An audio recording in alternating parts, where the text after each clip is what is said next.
राधे राधे।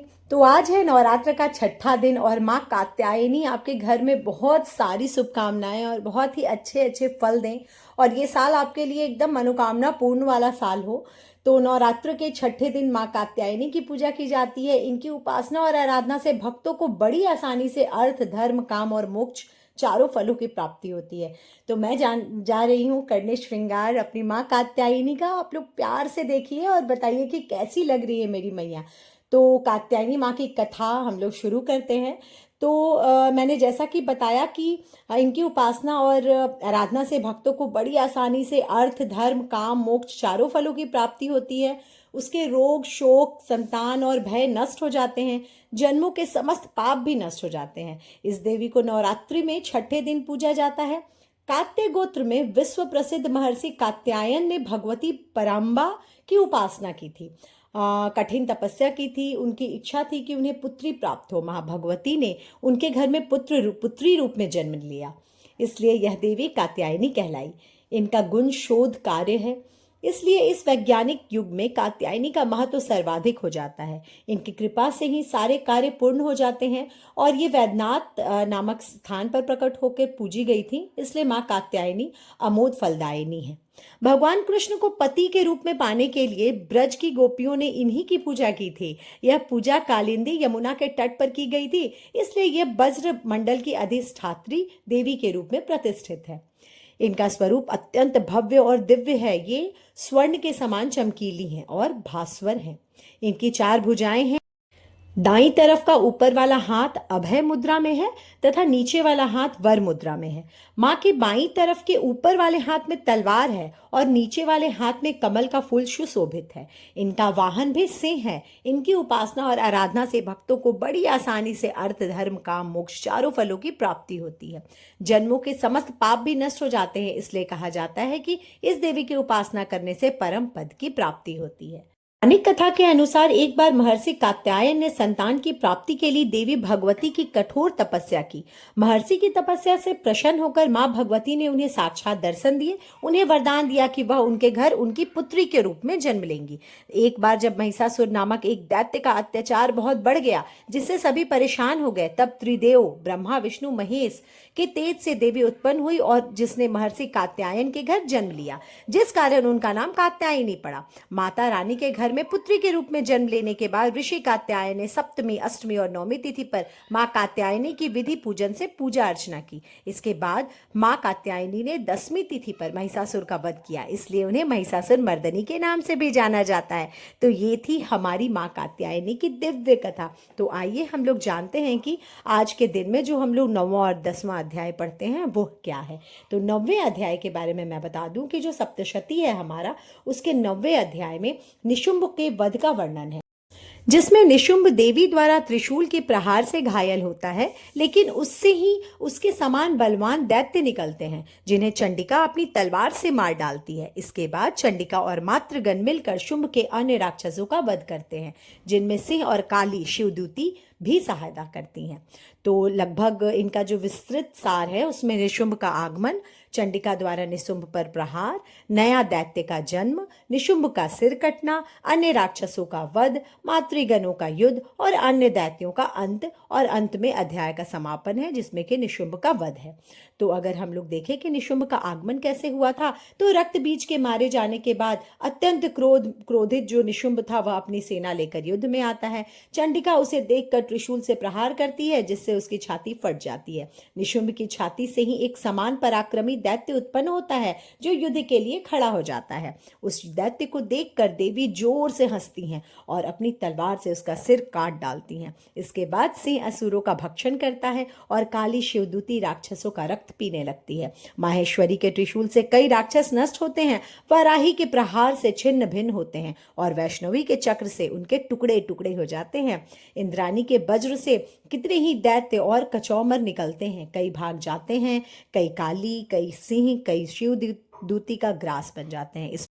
इस प्रकार निशुंभ वध नामक 9वां अध्याय समाप्त होता है। तो तो आइए अब हम लोग जानते हैं 10वें अध्याय के बारे में और 10वें अध्याय का सार। तो दुर्गा सप्तशती के 10वें अध्याय का सारांश यह है कि देवी अंबिका ने दैत्यराज शुंभ के साथ भीषण युद्ध किया और फिर उसे अपनी शक्ति के बल से पराजित किया।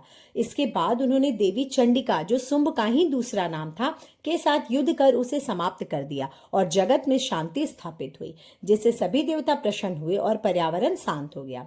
अगर हम लोग इसका विस्तृत वर्णन करें तो शुभ का अंत, देवी के साथ युद्ध, जगत में शांति, देवताओं की प्रसन्नता और पर्यावरण में सुधार, ये इस 10वें अध्याय का सार है। तो दैत्य शुंभ ने निशुंभ के मारे जाने के बाद अपने बल के अभिमान में आकर देवी दुर्गा पर आक्रमण किया। देवी ने अपने शरीर से ही ऐसी देवियां उत्पन्न कर दी जो अब उसमें विलीन हो गई। तो फिर देवी का जब युद्ध हुआ तो देवी ने शुंभ को आकाश में घुमाकर पृथ्वी पर पटक दिया, जिससे उसका वध हुआ। उसके वध से समुद्र, द्वीप, पर्वत और पृथ्वी सब कांपने लगे। शुंभ के मारे जाने के बाद जगत में आनंद और शांति छा गई। उत्पात सूचक मेघ और उल्कापात शांत हो गए।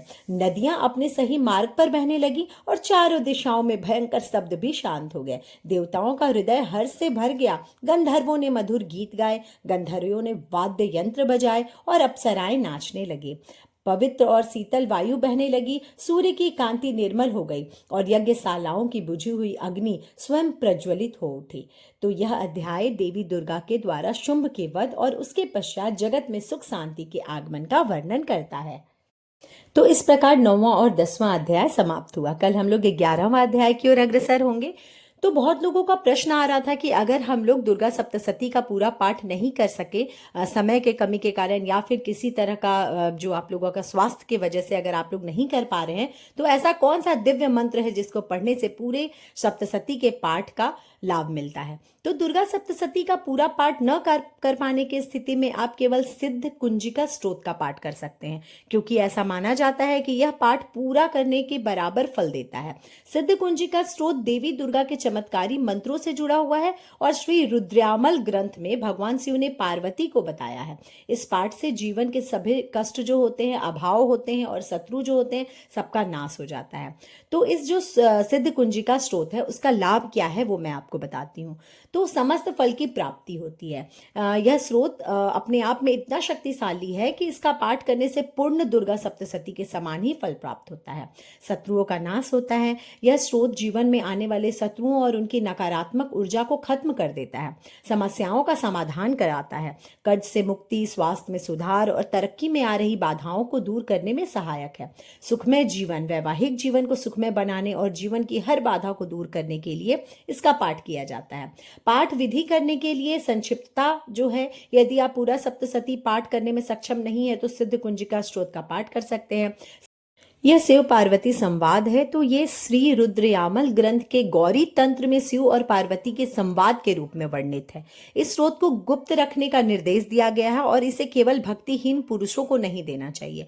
इस प्रकार दुर्गा सप्तशती का पाठ न कर पाने की स्थिति में सिद्ध कुंजिका स्तोत्र का पाठ करना एक उत्तम विकल्प है, जो सभी प्रकार की बाधाओं को दूर करने में सक्षम है। इस प्रकार हम लोग दुर्गा सप्तशती में अब तक जो कुछ भी पढ़े हैं उसमें हम लोगों को माँ दुर्गा के बारे में बहुत कुछ पता चला है। माँ दुर्गा हिंदू धर्म की प्रमुख देवी हैं, शक्ति के रूप में पूजी जाती हैं, जिन्हें अंधकार, अज्ञानता और दुष्ट शक्तियों का नाश करने वाली ममतामयी मोक्षदायिनी माना जाता है। वे देवताओं के सम्मिलित तेज से उत्पन्न हुई हैं और उनके अनेक रूप हैं, जैसे सती और पार्वती। दुर्गा का अर्थ ही दुर्गमों का नाश करने वाला है, तो और उन्हें शांति, समृद्धि व धर्म की रक्षा करने वाली देवी के रूप में माना जाता है। इनकी उत्पत्ति देवताओं के तेज से हुई है।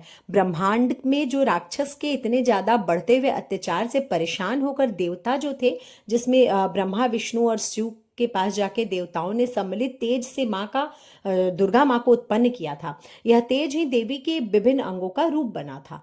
सती और पार्वती का रूप भी है। इनमें देवी पार्वती राजा दक्ष की पुत्री सती के रूप में जन्मी थी, जो शिव को पति के रूप में पाना चाहती थी। यज्ञ कुंड में कूदकर सती का आत्मदाह होने के बाद वे पर्वतराज की पुत्री पार्वती के रूप में पुनः जन्मी थी।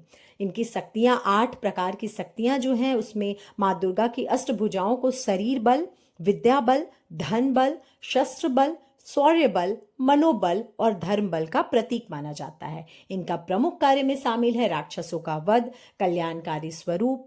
तो राक्षसों के वध में इन्होंने महिषासुर, शुंभ निशुंभ, रक्तबीज जैसे शक्तिशाली राक्षसों का वध किया, धर्म की स्थापना की। वे भक्तों के लिए ममतामयी, मोक्ष प्रदायिनी और कल्याणकारी हैं, जो धर्म पर आघात करने वाली शक्तियों का संहार करती हैं। 9 रूपों में इन्हें पूजा जाता है। नवरात्र के 9 दिनों में माँ दुर्गा का 9 रूप होता है, जिनमें शैलपुत्री, ब्रह्मचारिणी, चंद्रघंटा, कुसमांडा, स्कंद माता, कात्यायनी, कालरात्रि, महागौरी और सिद्धिदात्री शामिल हैं। इनका आध्यात्मिक अर्थ है माँ दुर्गा की उत्पत्ति और उनके कार्य को दर्शाता है कि समाज को दुष्ट शक्तियों से लड़ने के लिए संगठन शक्ति के साथ साथ शारीरिक, मानसिक, बौद्धिक और आर्थिक बल की आवश्यकता होती है। वे आदि शक्ति और परम भगवती हैं, जो सभी शक्तियों का केंद्र है। इस प्रकार माँ दुर्गा के 9 रूप को धीरे धीरे हमने जाना, और अभी और 1-2 रूप जो बाकी है वो हम लोग अच्छे से कथा के रूप में समझेंगे। आप बताइए कि मेरी देवी माँ कैसी लग रही है, प्लीज़ कमेंट किया करिए और वीडियो प्लीज़ पूरा देखा करिए, क्योंकि माँ का पूर्ण श्रृंगार मैं दिखाती हूँ। तो ये लगभग 4, सवा 4 बजे की बात होती है। ब्रह्म मुहूर्त में माँ तैयार होती हैं, और इससे पहले मेरा लड्डू गोपाल भी तैयार हो गया है, सारी देवी देवताएं तैयार हो गई हैं। उसके बाद मेरी माता रानी तैयार होती है, और फिर हम लोग कलश पूजन के बाद दुर्गा पूजा का कथा शुरू करते हैं। तो बोलिए जय माता दी।